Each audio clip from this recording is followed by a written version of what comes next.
Est-ce que tes recommandations pour toi sur TikTok sont toujours pleines de personnes autistes ? Est-ce que tu commences à établir de plus en plus de liens avec leurs témoignages et ta propre histoire ? Ou alors, peut-être es-tu déjà adulte et parent, et tu viens de terminer le parcours diagnostic pour ton enfant, mais tu te reconnais un peu trop bien en lui pour ne pas te questionner.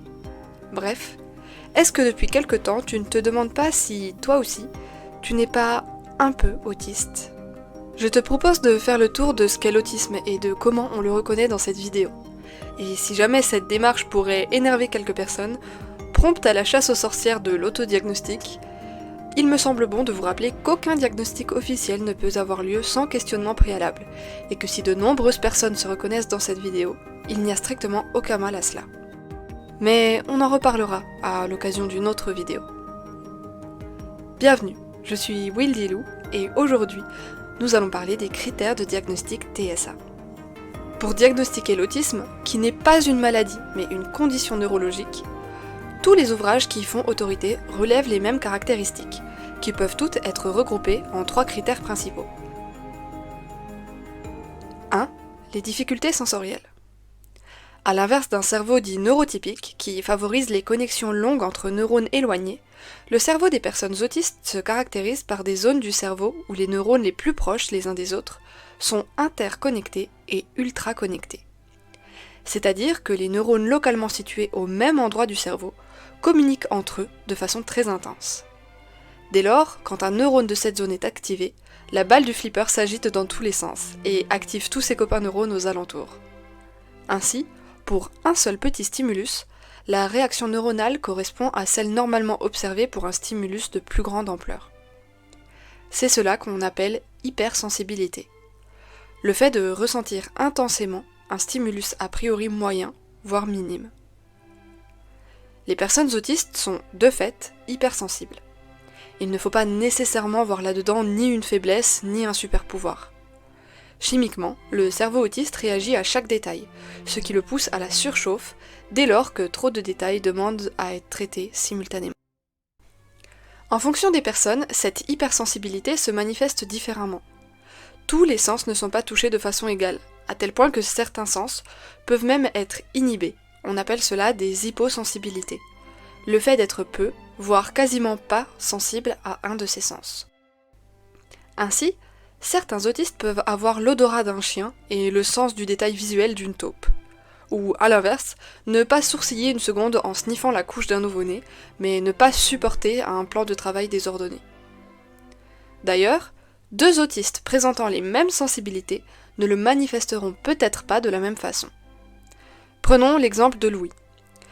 Un autiste peut être très sensible aux bruits simultanés, comme un endroit dans lequel se tiendraient plusieurs discussions à la fois, en plus de bruits de vaisselle et d'une musique de fond, comme c'est le cas dans les restaurants. Un autre autiste peut ne pas y prêter attention, tant qu'aucun bruit ne dépasse un certain volume sonore, mais renonce par exemple à l'usage d'un micro-ondes, d'un aspirateur ou d'un sèche-cheveux chez lui, car il ne peut en supporter le bruit qu'il juge bien trop. 2. La rigidité mentale. Le fonctionnement du cerveau autiste se caractérise par ce que les neurotypiques appellent la rigidité. Comme nous l'avons vu dans le premier point, le cerveau autiste, par son hypersensibilité, force les personnes autistes à percevoir le détail avant la globalité des choses. Cela ne signifie pas qu'un autiste ne possède pas de vision globale des choses, mais que contrairement au cerveau typique, la vision globale survient après la vision du détail. Cela implique également que le cerveau autiste est construit de telle sorte que les interconnexions sont plus faibles que les intraconnexions. On a donc plusieurs zones très développées, mais très distinctes. Par nature, le cerveau autiste fractionne et isole les informations. Absolument tout être humain construit son image mentale du monde autour de repères fixes. C'est comme cela qu'on apprend à se repérer dès l'enfance. Mais alors qu'une personne neurotypique rythmera ses journées sur l'ensemble de son déroulement, le soleil pour se lever le matin, la sonnerie du téléphone pour partir au travail, une place attribuée au bureau pour travailler, la cantine pour aller manger, etc. Pour une personne autiste, ces repères sont infiniment plus détaillés, plus précis et plus spécifiques. Le repère fixe du repas pour une personne autiste ne sera certainement pas midi ou la cantine, mais une place particulière au sein de la cantine, les couverts de la cantine, l'odeur de la cantine, le son que font les pas des personnes sur le sol de la cantine, la couleur des murs de la cantine, etc., etc. De la même façon qu'une personne neurotypique serait très décontenancée de se lever un matin d'été sans soleil, une personne autiste peut se retrouver complètement déboussolée si dans sa cantine habituelle, tous les couverts venaient à être remplacés par de nouveaux, d'un modèle, d'une forme et d'une couleur différente. Cette particularité autistique a plusieurs implications. En appréhendant le monde de cette façon, les personnes autistes se créent, consciemment ou inconsciemment, des habitudes et des routines qui, dès lors qu'elles sont bousculées, bouleversent leur vision du monde et les perturbent plus ou moins significativement. Cette attention pour les détails pousse la plupart des personnes autistes à considérer leurs hobbies et leurs passions avec une minutie rigoureuse. C'est de là que naît le mythe des autistes savants. Ce sont ceux qui s'intéressent si intensément à un domaine qu'ils en deviennent experts dans les moindres détails. En réalité, cela s'observe chez l'écrasante majorité des autistes, même ceux présentant des déficits intellectuels. La raison pour laquelle tous les autistes ne sont pas considérés par la société comme des autistes savants, c'est que tous les autistes ne se passionnent pas nécessairement de médecine, de sciences ou de mathématiques. Les trois domaines qui confèrent à la connaissance un véritable titre de noblesse. Certains autistes sont absolument experts de la Seconde Guerre mondiale, des grenouilles ou de la conception des couleurs. Cette façon d'appréhender un sujet que l'on apprécie chez une personne autiste est appelée intérêt spécifique. Cette vision du monde, décortiquée à l'excès, soucieuse du détail et de la rigueur, tend à rendre les personnes autistes pragmatiques et fermement accrochées à leurs valeurs. Ce qui les rend rigides est alors leur capacité à condamner les actes venant à l'encontre de ces principes, peu importe de qui ces actes ont été produits, figure d'autorité, célébrité, ami, voire même lui-même. Une personne autiste ne transige pas. Par exemple, si la vérité est fondamentale pour lui, il ne mentira pas, quitte à se mettre en danger. Il n'y a pas lieu d'interpréter le contexte. Mentir, c'est toujours mal. Il ne faut pas croire en cela que les personnes autistes sont inévitablement plus morales ou plus justes que les autres. Au contraire, pour certaines personnes autistes, certaines valeurs peuvent être si fortes que sa fin peut justifier les moyens. Enfin, cette vision du monde pousse les autistes à la sélectivité. Puisque tous les détails ne peuvent pas être traités, ils sont trop nombreux, il faut bien trancher. Ainsi, pour un cerveau autiste, tout ce qui n'est pas utile n'a pas d'intérêt ni à être écouté, ni retenu, ni appliqué. L'autiste peut être sélectif dans ce qu'il considère, dans ce qu'il retient, dans les personnes avec qui il interagit, dans ce qu'il entreprend, bref, la sélectivité peut concerner tout ce qui concerne la vie d'une personne autiste. Un exemple de sélectivité le plus connu est celui du mutisme sélectif. C'est lorsqu'une personne autiste ne réserve ses prises de parole qu'à un nombre restreint de personnes, ou à quelques rares sujets. C'est aussi dans le cadre de cette sélectivité que de nombreuses personnes autistes présentent un trouble de l'oralité alimentaire. Leur hypersensibilité peut rendre l'odeur ou la texture de certains aliments insupportables, au point d'y avoir un réflexe vomitif. Combiné à la difficulté à faire face au changement, cela les rend incapables de tester de nouveaux aliments.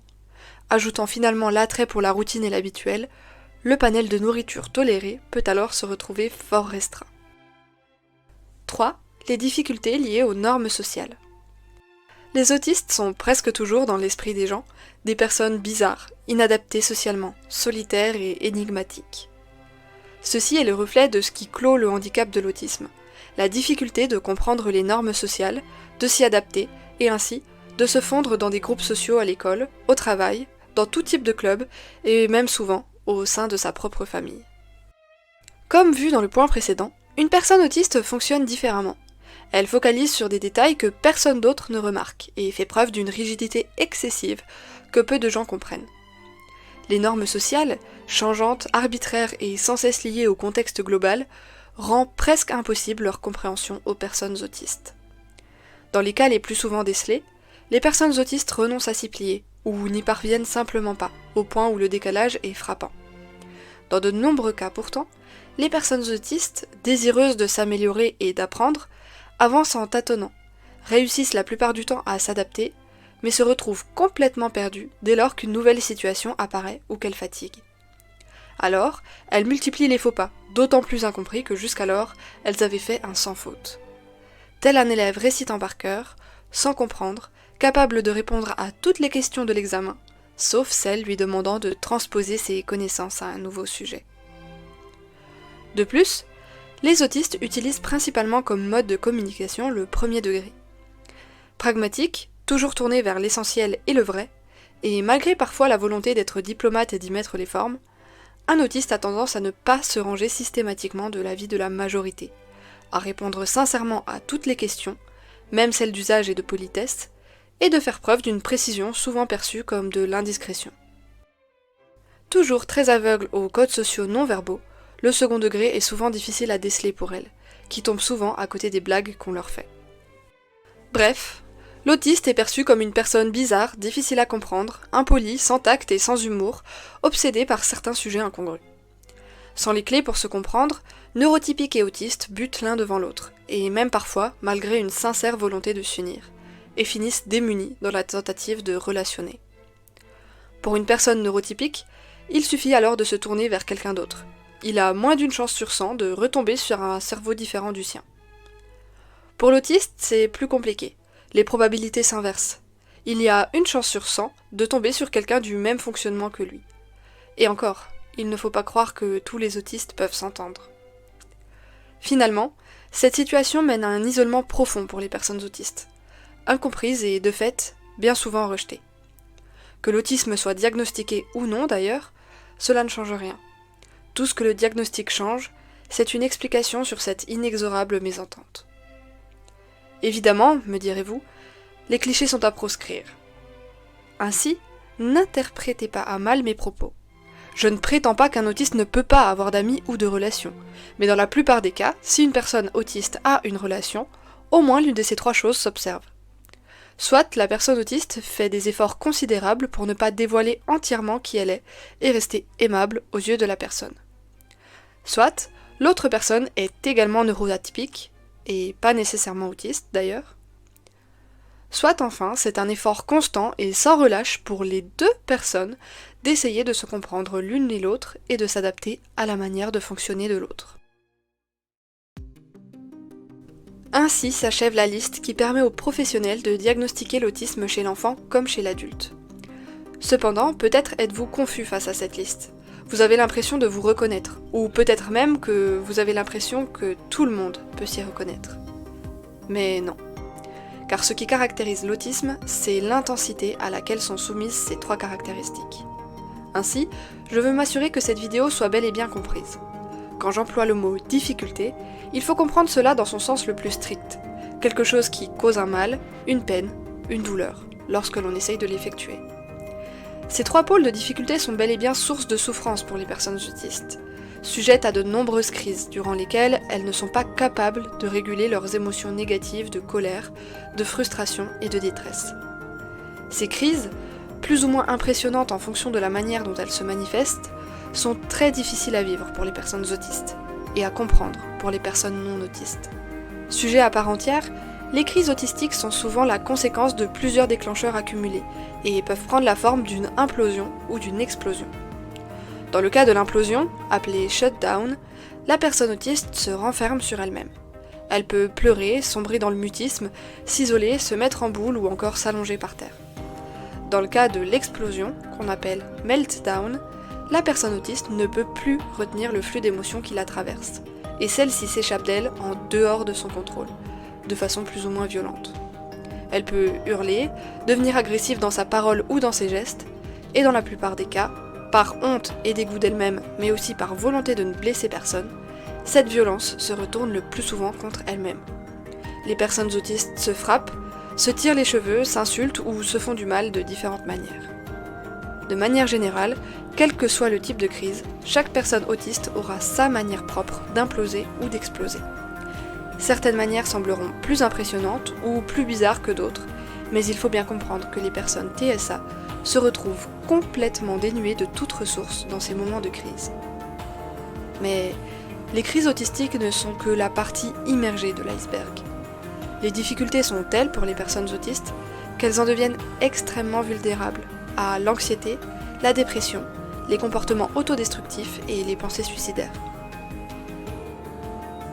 Si vous avez l'oreille plus fine que les gens de votre entourage, ou que vous avez une faible confiance en vous qui vous pousse à porter un masque dans vos relations sociales, cela n'est pas à relier avec un trouble du spectre autistique. Il faut, pour soupçonner l'autisme, présenter l'ensemble de ces caractéristiques, et dans des proportions significatives, pour que cela porte à croire qu'il peut réellement y avoir une construction neuronale atypique derrière cette corrélation. En réalité, et c'est toute la complexité du diagnostic qui requiert de sérieuses études, il est nécessaire de déterminer quand est-ce que toutes ces particularités dépassent le seuil de l'entendable, du supportable et de la norme.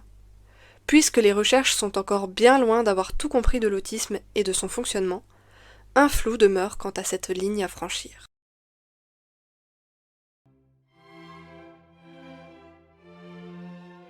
Globalement, si cette vidéo a évoqué en vous des questionnements, voici ce qu'il faut retenir. Si vous n'avez pas l'impression de souffrir particulièrement au quotidien, épargnez-vous de vous créer des souffrances. Le parcours diagnostique en France est un véritable parcours du combattant. Long, complexe, coûteux, chronophage, énergivore et violent. Cependant, si vous sentez que vous avez peut-être mis le doigt sur quelque chose qui vous fait mal depuis bien longtemps, je prévois également une vidéo pour expliciter comment établir un potentiel parcours diagnostique. En attendant, vous pouvez passer le test du quotient autistique dont le lien est en commentaire. Si vous parlez anglais, vous pouvez approfondir ces recherches avec d'autres tests, plus poussés, sur le site d'Embrace Autism, également en commentaire. Ils vous permettront d'y voir plus clair et de confirmer ou infirmer vos doutes, même si seuls ils ne diagnostiquent rien. Si vous avez davantage de questions, l'espace commentaire est là pour ça. Quoi qu'il en soit, je vous prierai à tous de rester respectueux dans l'espace commentaire. C'est à mon sens la condition sine qua non pour qu'une discussion soit véritablement possible et instructive. Dans le cas où vous ne respecteriez pas cette condition, votre commentaire pourra se retrouver supprimé, et une récidive pourra vous valoir d'être bloqué définitivement.